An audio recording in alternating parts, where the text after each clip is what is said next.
Permettez-moi d'abord de vous souhaiter la bienvenue et bien sûr un séjour agréable au Maroc, votre deuxième pays. Je dirais que nos relations bilatérales entre le Maroc et le Mali aujourd'hui sont des relations bien sûr extraordinaires. Pourquoi? Parce que on note bien l'importance que Sa Majesté le roi, que Dieu le glorifie, le roi Mohamed VI, je dis l'importance qu'il donne à ce pays. Il y a aussi bien sûr la visite de Sa Majesté au Mali, et deux visites à la fois, et la visite de M. le Président de la République malienne au Maroc. Je dirais que nos relations sont des relations bien tissées. Dans ce contexte, tous les départements du gouvernement sont bien sûr invités à tisser des relations de partenariat et d'échange et de partage. Après la mission, bien sûr, après votre séjour et votre rencontre avec les responsables au niveau du ministère de l'Éducation nationale et de la formation professionnelle, bien sûr, le ministère nous a proposé de vous inviter afin de voir de près ce qu'on fait dans le domaine de l'alphabétisation, de l'éducation et de l'éducation non formelle. La région de la capitale, je dirais la région Rabat-Salazar-Moselle, est une région qui a fait beaucoup d'efforts dans ce domaine, soit dans le domaine de l'alphabétisation ou l'éducation non formelle, parce que l'indicateur d'alphabétisation aujourd'hui est un indicateur qui est acceptable. On a pu, bien sûr, gagner beaucoup de points. On est à peu près à 28% des analphabètes. C'est un score par rapport à cette région. Et aussi dans le cadre de l'éducation non formelle, on a pu, bien sûr, je dirais, créer des liens et des partenariats avec pas mal d'associations qui nous ont aidés et qui nous ont soutenus afin de donner cette deuxième chance aux écoliers, aux élèves marocains qui ont quitté l'école pour des raisons ou d'autres. Alors, bien sûr, je ne manquerai pas d'insister sur le soutien du directeur de l'éducation non formelle et de l'alphabétisation. Aujourd'hui, on parle d'une agence d'alphabétisation. On est pour vous de montrer un peu ce que nous avons vu au niveau de la direction de l'éducation non formelle, c'est comment on travaille, quels sont les programmes, quelles stratégies, comment fonctionne au niveau de financement. Ici, on va vous montrer comment on travaille au niveau de la REP, c'est-à-dire le programme, comment il est supervisé par le centre régional de la REP. Et l'après-midi, donc on va voir au niveau de l'ADP, donc pour pouvoir après, c'est-à-dire démontrer, c'est-à-dire la vision stratégique au niveau du gouvernement local, au niveau des dossiers à l'éducation non formelle. Donc, je crois. Merci Silhiani. Mais tant qu'il est possible de les insérer dans l'éducation formelle, donc, et cette insertion se passe à plusieurs niveaux, soit donc, au niveau donc, intermédiaire et au niveau certificatif.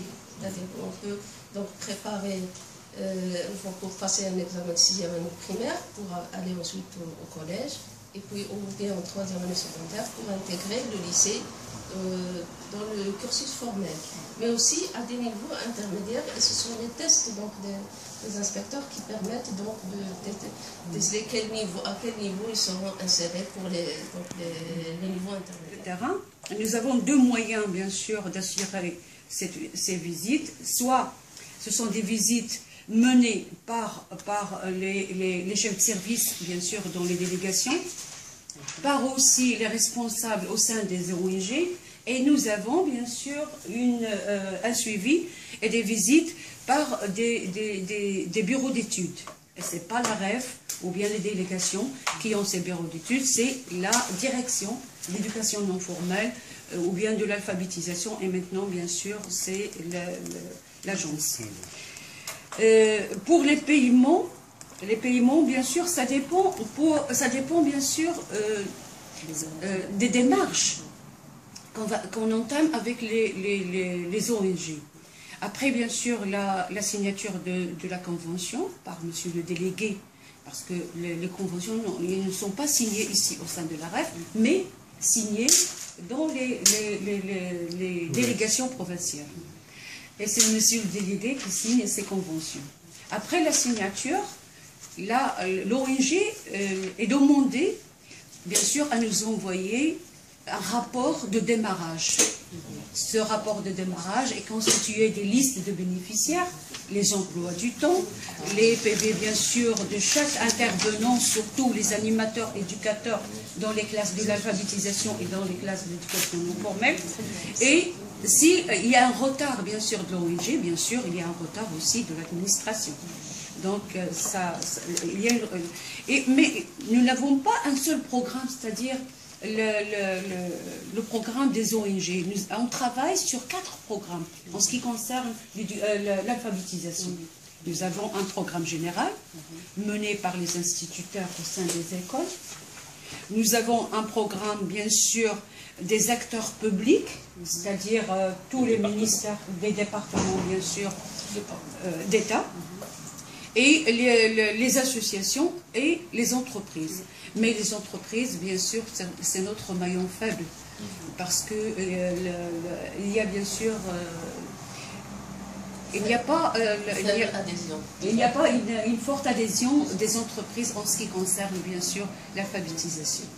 Mais par contre, le ministère, bien sûr, vient de signer une convention de partenariat avec le ministère d'Intérieur pour assurer l'alphabétisation, bien sûr, de tous les employés au sein de ce ministère. Donc, pour le paiement, je viens bien sûr de l'expliquer. Et comment on fait pendant les examens? Les examens, il y a les examens pour l'alphabétisation et les examens aussi pour les enfants d'éducation non formelle. Les examens de l'éducation non formelle, ils sont menés par les inspecteurs qui font le suivi et l'évaluation des programmes. Parce que, comme vous le savez, il y a 3 séances de suivi. La première séance, c'est pendant le mois d'octobre-novembre, et c'est un rapport de diagnostic, au début, bien sûr, de chaque année scolaire. Il y a aussi les visites au milieu, bien sûr, de l'année scolaire, et c'est un rapport, bien sûr, d'évaluation et de suivi. Et en fin de la mission, c'est-à-dire vers le mois de juin, début juillet, il y a un rapport de synthèse. C'est le bilan. Le bilan. Et dans ce bilan, il y a bien sûr le pourcentage de réussite de ces enfants, et ce sont les inspecteurs qui posent les questions et qui donnent bien sûr les examens à ces enfants. Et il y a des examens qui ont passé bien sûr le niveau du 6e pour passer au collégial libre. Il y a aussi des enfants, des étudiants qui ont eu leur bac, et cette année, nous marquons bien sûr les trois étudiants qui ont eu leur bac, 2 étudiants à Salé, que vous allez visiter cet après-midi, et une fille à la délégation de Témara.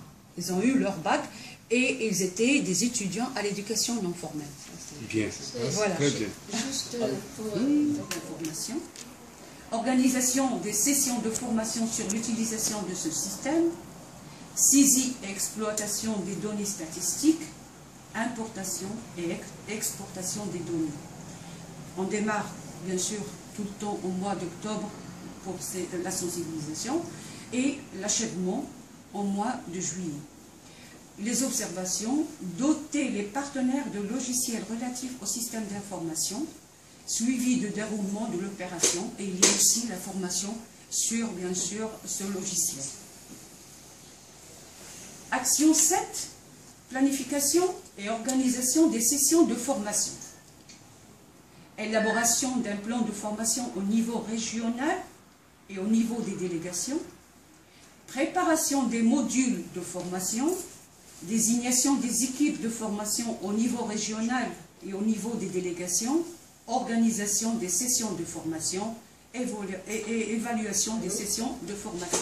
Et nous avons bien sûr au moins 3 formations au long de l'année scolaire. Donc, on débute en septembre. Parfois, il y a des formations de sensibilisation au préalable. Et on termine, bien sûr, en mois de juin. Les observations et actions d'accompagnement, collecte des besoins en formation ainsi que les thèmes à débattre.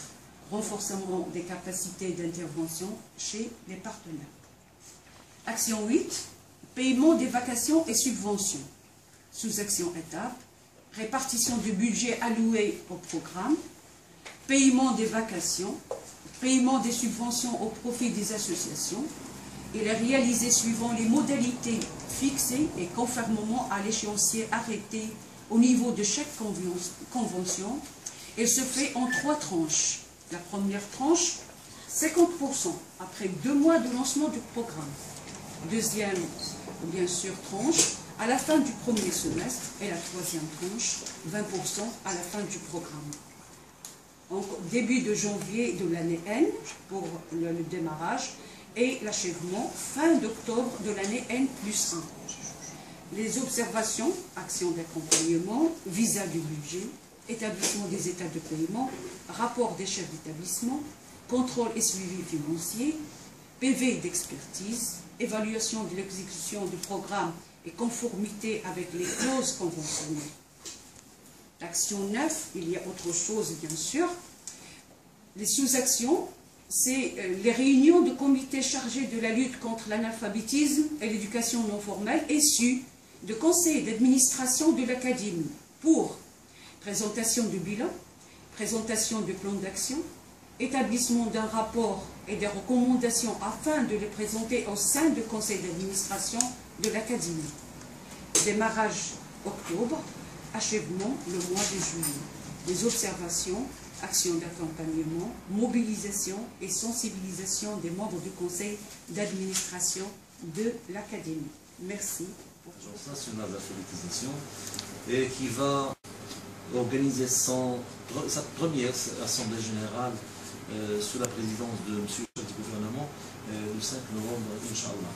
Alors c'est un nouveau souffle, c'est un autre départ qui va permettre bien sûr de créer cette coordination étroite entre tous les départements, bien sûr, qui œuvrent dans le domaine de l'alphabétisation. Les départements qui sont nombreux, il y a le ministère de l'Éducation nationale et de la formation professionnelle, il y a le ministère des Affaires islamiques et des Habous, et il y a pas mal d'autres départements, je ne vais pas les citer tous, mais pas mal de départements qui œuvrent dans ce domaine.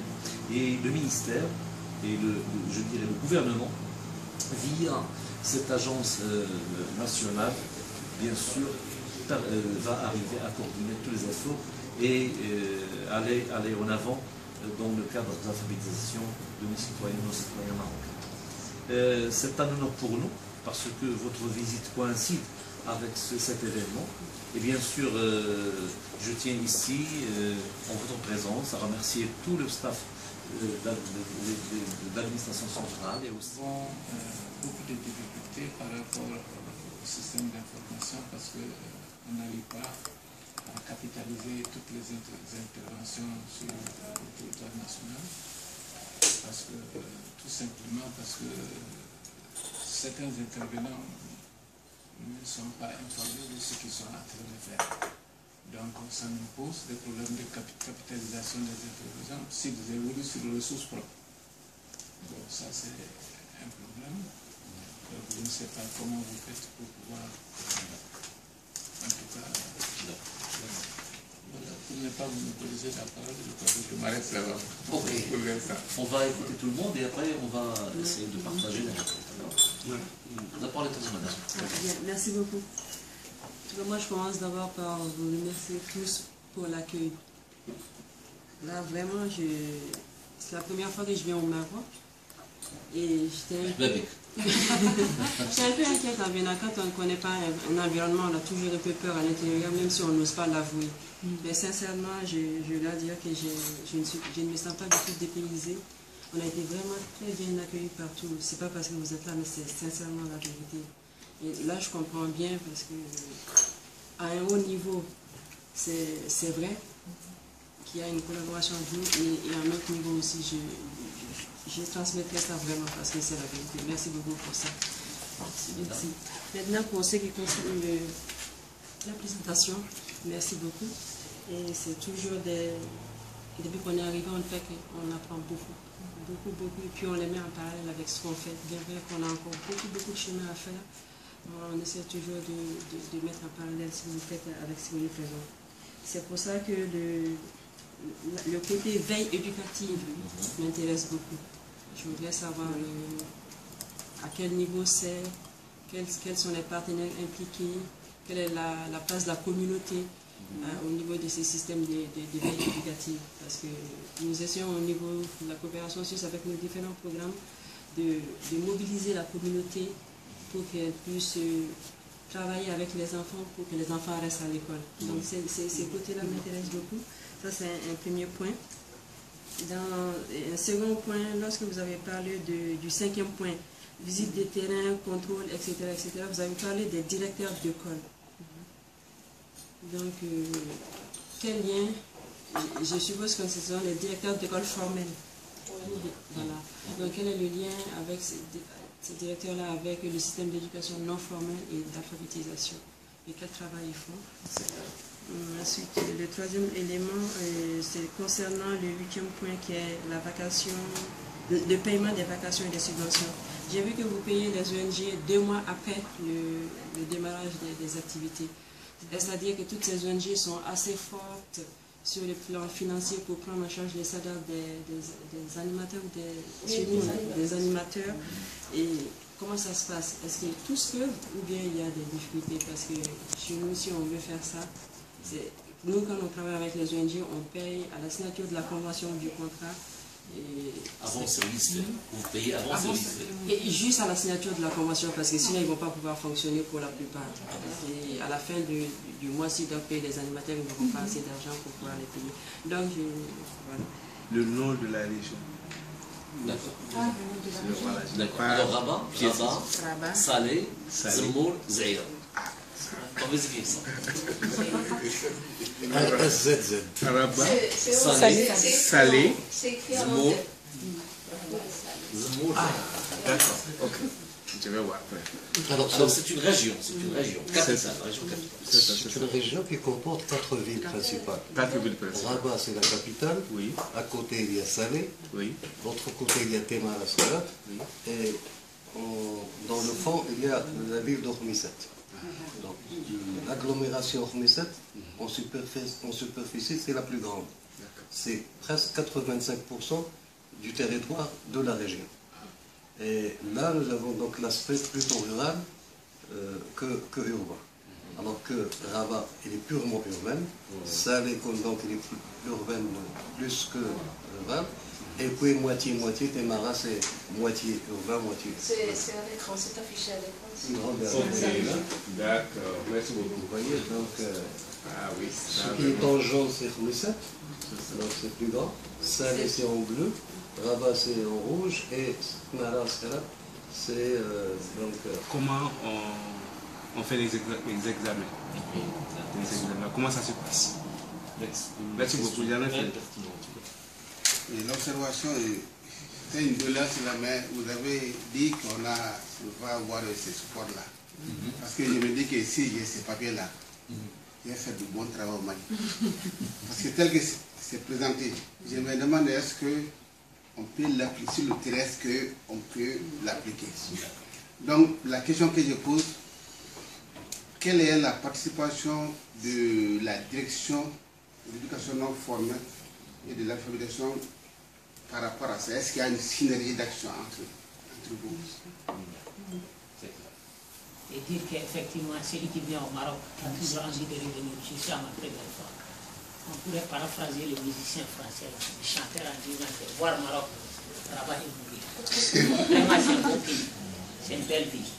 Alors, la question, quand on parle de base des données, c'est un outil fondamental pour assurer le pilotage, la planification et le pilotage des programmes.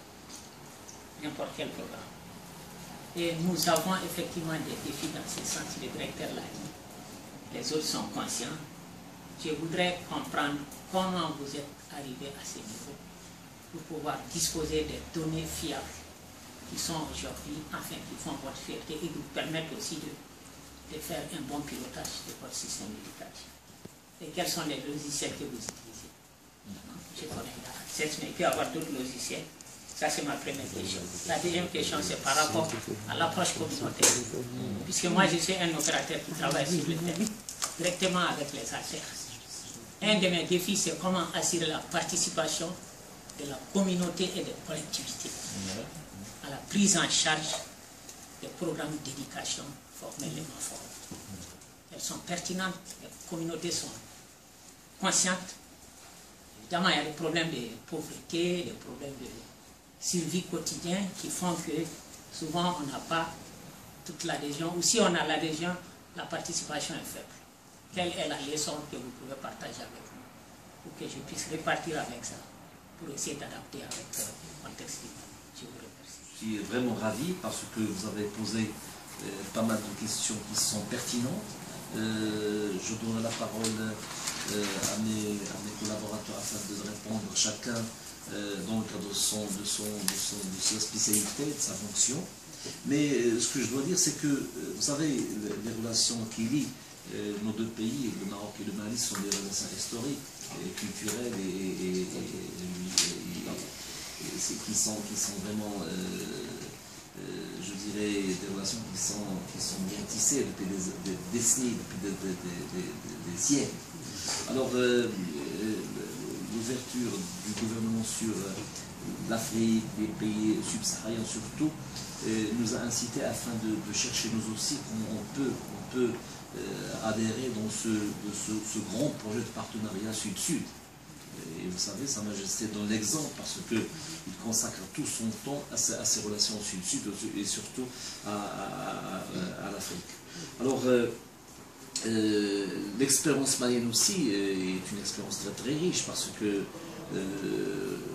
d'ailleurs via les mass médias, via Internet, aujourd'hui on a vraiment une vision claire et on a cet aperçu qui est très riche sur tout ce que vous faites au Mali.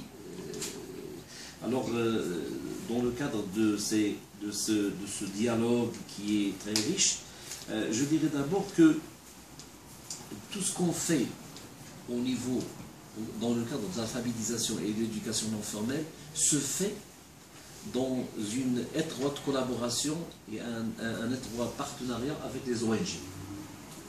Le gouvernement marocain, bien sûr, aujourd'hui est convaincu à propos de ce sujet. Aujourd'hui, on ne peut pas œuvrer dans ce domaine sans la participation des ONG et la participation de ce qu'on appelle la société civile. Et dans le Maroc aujourd'hui, vous savez, on a un ministère chargé de la société civile. Cela veut dire que la société civile est un pivot aujourd'hui dans toute démarche de développement et toute action de développement. Autre chose, c'est que le choix des ONG se fait et des associations se fait dans un cadre très très démocratique parce qu'il y a toutes des commissions. D'ailleurs, Madame Gueddari va éclaircir mieux que moi ce sujet. Dans chaque délégation, dans chaque département territorial, il y a des commissions qui sont bien sûr constituées sous la présidence des gouverneurs et des wali et qui est chargée de choisir les ONG qui œuvrent dans ce domaine et les associations. En ce qui concerne le système d'information, aujourd'hui, c'est un outil primordial. Avoir un système d'information bien confectionné, fiable, est une nécessité, parce qu'on doit bien sûr évaluer nos objectifs. On a des effectifs et on a des indicateurs, et comme ça, on doit avoir ce système d'information. Aujourd'hui, on est fiers de ce système d'information, bien sûr, qui est confectionné et qui est mis en place par la direction de l'alphabétisation et de l'éducation non formelle. Et je dirais que la création de l'Agence nationale de l'alphabétisation va accélérer tout ce qu'on fait dans ce domaine et va permettre aussi de créer cette synergie et de créer ce cadre de convergence entre tous les départements. Parce qu'il y a beaucoup de départements qui œuvrent dans le domaine de l'alphabétisation. Et on ne doit pas oublier que c'était un chantier que les Marocains connaissent depuis des décennies. Parce que Feu Sa Majesté Mohamed V, lors d'indépendance, je dirais dans les premiers mois d'indépendance, il a lancé une grande campagne d'alphabétisation à travers le royaume. Et vous ne pouvez pas imaginer comment les Marocains, citoyens marocains, les femmes et hommes, ont contribué à ce chantier marocain de grande envergure. Alors, c'est pas nouveau au Maroc, c'est quelque chose de nouveau. C'est une tradition, c'est une réponse directe et je dirais une réponse nationale à un appel des dirigeants et de l'État. Aujourd'hui, le gouvernement, lorsqu'il a choisi de créer cette agence, c'est dans le cadre comme j'ai dit, de harmoniser, de créer cette harmonie entre tous ces acteurs. Et bien sûr, on a tout un échéancier afin de combattre cette analphabétisation et afin de permettre aux Marocains d'être instruits et formés. Sa Majesté a parlé aussi, lors de son discours devant le Parlement, il a parlé d'un nouveau chantier dont on doit se pencher au Maroc, et qu'on vous connaissez bien. Je parle de tout ce qui est immatériel, si c'est le bon terme, bien sûr, l'alphabétisation rentre dans ce cadre et on est aujourd'hui dans un stade d'évaluer les politiques publiques dans ce domaine. Et vous savez aussi que l'alphabétisation des citoyens a une relation étroite avec tout ce qu'on fait dans notre projet de démocratie. Aujourd'hui, pour permettre aux Marocains de choisir leurs élus et leurs représentants au niveau local, régional, provincial et aussi national, normalement, on doit avoir un citoyen qui est formé, qui est instruit. Et aussi, avec ce challenge qu'on mène ensemble, au niveau de l'ouverture sur les autres civilisations, et aussi tout cet effort que le gouvernement marocain, bien sûr, mis en place afin de tisser plus de relations avec le monde. Bien sûr, tout cela prévoit qu'on essaie d'accélérer le processus d'alphabétisation. C'est vrai que le chemin est encore trop long, c'est pour ça d'ailleurs qu'on a créé l'agence, mais on espère bien que c'est une agence qui va pas durer, qui va arriver un jour à dire voilà, j'ai accompli ma mission. Bien sûr, Mme Gouddali a parlé aussi de la formation après l'alphabétisation, parce qu'on ne parle pas de l'alphabétisation tout simplement, mais on parle aussi des efforts qu'on doit faire après l'alphabétisation, parce qu'on parle aujourd'hui de l'alphabétisation fonctionnelle, et on parle aussi de la formation du citoyen marocain après avoir, bien sûr, fait les cours d'alphabétisation. J'oublierai pas que cet effort national dans ce domaine a créé toute une dynamique dans la société. Aujourd'hui, la femme marocaine dans les régions enclavées, éloignées, est aujourd'hui au centre de développement. À cause de quoi? À cause de tout cet effort qui se fait dans le monde, dans le cadre de l'alphabétisation. Aujourd'hui, la femme marocaine est en train de faire sa nouvelle posture, parce que, croyez-moi que j'ai exercé dans des zones très lointaines, dans ce qu'on appelle Marib el-Amir, le Maroc, je dirais, qui était enclavé aujourd'hui grâce à aux politiques gouvernementales. Je dirais qu'il y a un grand taux de désenclavement des localités qui ont été oubliées dans les hautes Atlas et tout ça. Mais aujourd'hui, dans tous les douars, dans toutes les localités, il y a cette dynamique, et il y a cette ce mouvement qui va, bien sûr, qui va nous permettre d'améliorer nos indicateurs. J'ai pris la parole, je crois, assez longtemps. Je passe d'abord la parole à Madame Gdey. Alors ils vont encadrer et Madame Gdey va s'occuper des questions techniques. Je vais poser une question concernant l'appui de la direction de l'alphabétisation et de l'éducation non formelle. C'est une question très pertinente parce que, vous savez, bien sûr, même si l'académie est un établissement public, qui est un peu autonome, d'une autonomie financière surtout, mais bien sûr, il y a des orientations, il y a le ministère de tutelle, il y a des orientations nationales, parce qu'il s'agit d'un système éducatif national.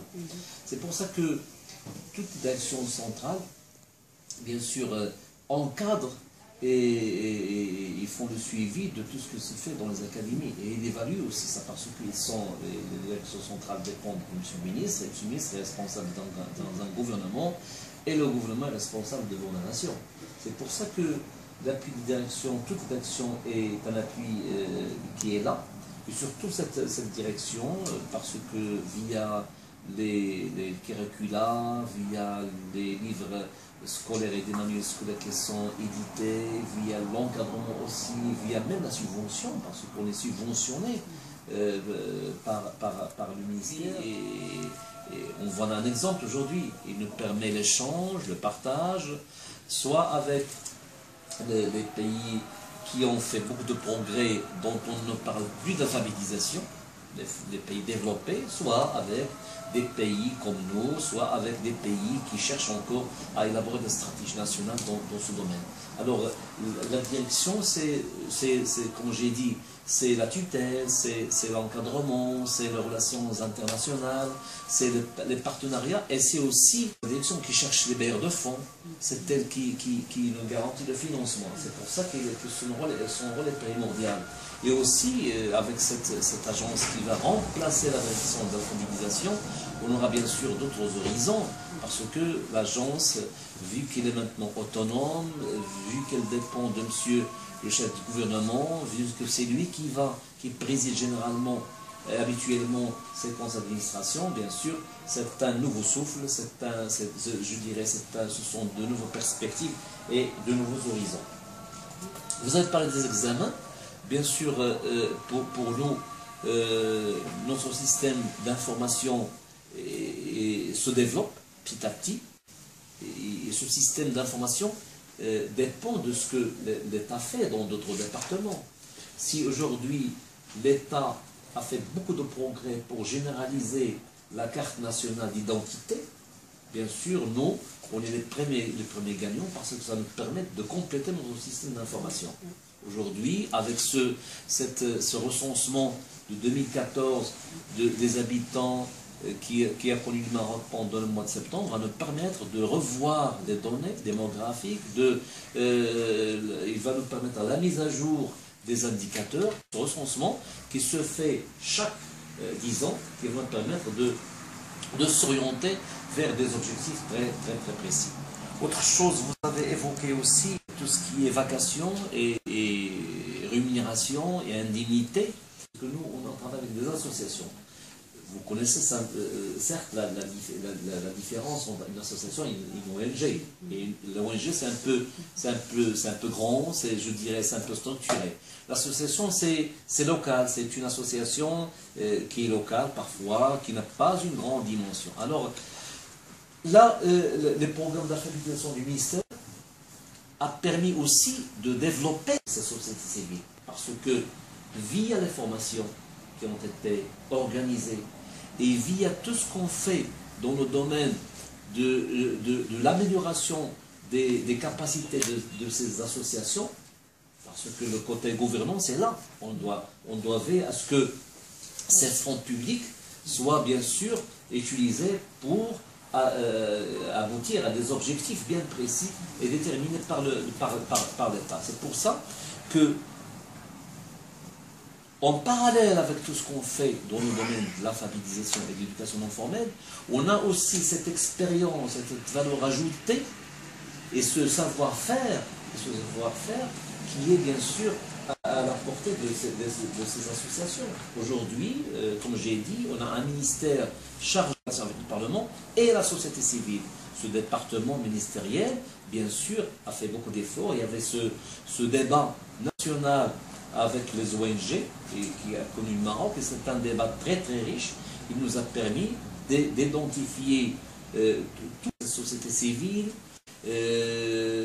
tous ces aspects. Il nous a permis aussi d'évaluer ses capacités de gestion. Et aujourd'hui, c'est pour ça qu'on a organisé pas mal de séminaires avec le soutien de la direction afin d'arriver, avec d'autres départements, afin d'arriver à améliorer les capacités de gestion de ces associations. Et ça, c'est primordial. On sent vraiment que notre pays est en voie de développement parce qu'il y a cette société civile qui est là maintenant et qui est avec nous et qui est vraiment un vrai partenaire de l'État dans ces programmes sociaux. Voilà. Pour répondre aux autres questions. Au niveau du pilotage, donc, tout ce qui est donc, système d'information, il est vrai que nous aussi, donc, nous sommes encore au début, mais quand même, nous estimons que nous avons donc avancé avec, il y a deux types de systèmes d'information qui sont utilisés. Nous avons donc le système d'information qui offre de facto le ministère, tout ce qui est gestion de scolarité, avec le système d'information Massa, qui prend en charge, donc il y a une circulaire l'année dernière de la direction qui incitait à ce que ce système, donc en plus la prison qui gère la scolarité dans toutes ces dimensions, vie scolaire, ressources humaines et tout ce qui est donc rentrée scolaire, statistique et tout, il y a aussi donc l'éducation non formelle qui sera prise en compte.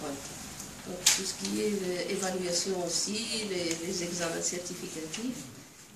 Il y a aussi notre application, elle est à base d'accès, Madame Guterres, je ne me trompe pas, qui recueille les informations qui concernent donc, les associations, les ONG, donc, qui travaillent donc, dans le secteur de l'éducation non formelle. Mais nous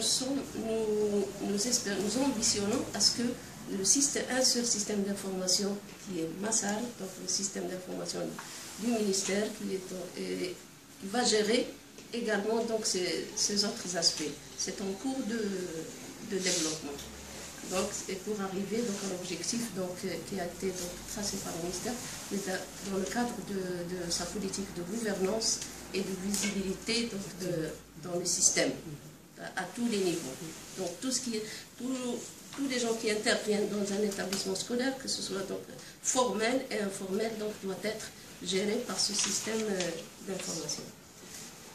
Deuxième point, concernant les moyens de sensibilisation, je voudrais juste, donc nous utilisons tous les moyens, donc en plus des moyens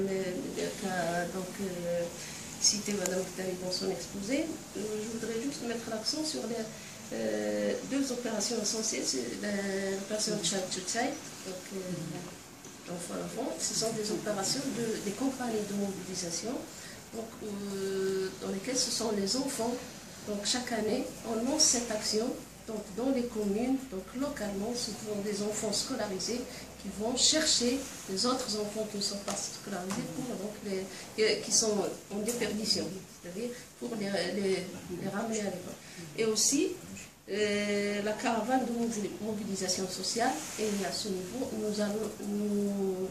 nous intervenons même donc, au fin fond des régions, dans les souks hebdomadaires, donc là où il y a donc, les populations, donc on y va un dimanche, et donc on mobilise toutes les ONG, et bon, donc on organise des caravanes de mobilisation donc, pour donc, sensibiliser les gens à ce qu'ils reviennent pour inscrire leurs enfants dans les programmes d'éducation non formelle.